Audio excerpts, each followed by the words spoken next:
uchun internet bor hammanglarda, lekin kirsanglar Vazirlar Mahkamasining 750-sonli qarori bor shu ekostiker bo'yicha. Ekologik transport tizimini joriy qilish bo'yicha qaror tasdiqlandi. Lekin internetlarda ayrim odamlar yolg'on axborot tarqatib boryapti. Pulli bo'larkan, boshqa bo'larkan. Arosimaga tushdi, hojat yo'q akalar. Bemalol yilning oxirigacha olarasiz.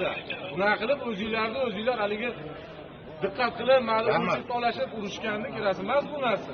Bemalol bunga jarima yo'q, aytsangiz gay xodimi to'xtatib qo'yib, shtraf yozmaydi. Birinchi maydan pulli bo'lib qolmaydi. Xohlagan paytingiz olaverasiz yilning oxirigacha.